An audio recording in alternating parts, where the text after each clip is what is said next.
ഈ സ്കൂൾ തുറക്കുമ്പോൾ വരുന്ന അസുഖങ്ങളുണ്ടല്ലോ, നമ്മുടെ കുഞ്ഞുങ്ങൾക്ക് മാത്രം വരുന്നതല്ല കേട്ടോ, എല്ലാവരുടെയും അവസ്ഥ ഇത് തന്നെയാണ്. സ്കൂളിൽ നമ്മൾ ആദ്യമായിട്ട് കുഞ്ഞുങ്ങളെ വിട്ടു തുടങ്ങുമ്പോഴുണ്ടല്ലോ, ഉറപ്പായിട്ടും അവർക്ക് അസുഖം വരും. അതിൽ ഒരു സംശയവും വേണ്ട. എന്താണെന്നറിയാമോ, നമ്മൾ അത്രയും കാലം അവരെ വീട്ടിൽ പൊതിഞ്ഞു വെച്ച് അവരെപ്പോൾ കൈ കഴുകണം, അവർ വാ കഴുകുന്നുണ്ടോ, അവർ കുളിക്കുന്നുണ്ടോ, അവർ 2 നേരം കുളിക്കുന്നുണ്ടോ, ഇങ്ങനെ പല കാര്യങ്ങളും നോക്കി നമ്മൾ സൂക്ഷിച്ചാണ് കൊണ്ടുപോയിക്കൊണ്ടിരുന്നത്. സ്കൂളിൽ ചെന്ന് കഴിയുമ്പോൾ അവസ്ഥ അതല്ല. അവർ സ്കൂളുകാർ നോക്കാഞ്ഞിട്ടോ അങ്ങനെയൊന്നും അല്ല. പലതരത്തിലുള്ള കുഞ്ഞുങ്ങൾ വരുന്നു, പല തരത്തിലുള്ള ജേംസുമായിട്ട് എക്സ്പോസ്ഡ് ആവുന്നു. ഒരേ പ്രായത്തിലുള്ള കൊച്ചു കുഞ്ഞുങ്ങൾ ഒരേ സാധനം വെച്ച് കളിക്കുന്നു, ഒരേ കാര്യങ്ങൾ കയ്യിലെടുക്കുന്നു. അങ്ങനെയൊക്കെ വരുമ്പോൾ ഉണ്ടല്ലോ, എന്തായാലും അസുഖങ്ങൾ വരും. സ്കൂളുകാർ നോക്കാഞ്ഞിട്ടോ അല്ലെങ്കിൽ നമ്മുടെ കുഞ്ഞുങ്ങൾക്ക് ഇമ്മ്യൂണിറ്റി ഇല്ലാഞ്ഞിട്ടോ ഒന്നുമല്ല. പുതിയ ഒരു എൻവയോൺമെൻറ്റുമായിട്ട് തഴക്കവും പഴക്കവും വരണം അവർക്ക്.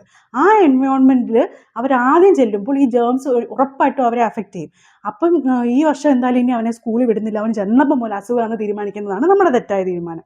നമ്മൾ അസുഖം വരുമ്പം വീട്ടിൽ ഇരുത്തി ശുശ്രൂഷിച്ചും അസുഖം പോയി കഴിയുമ്പം തിരിച്ച് സ്കൂളിൽ തന്നെ വിട്ടും വീണ്ടും ഈ ജേംസിനോട് എക്സ്പോസ്ഡ് ആയും ഒക്കെ തന്നെ ആ ഒരു ജേംസിനോട് നമ്മുടെ കുഞ്ഞുങ്ങൾക്ക് പ്രതിരോധ ശക്തി വരത്തുള്ളൂ.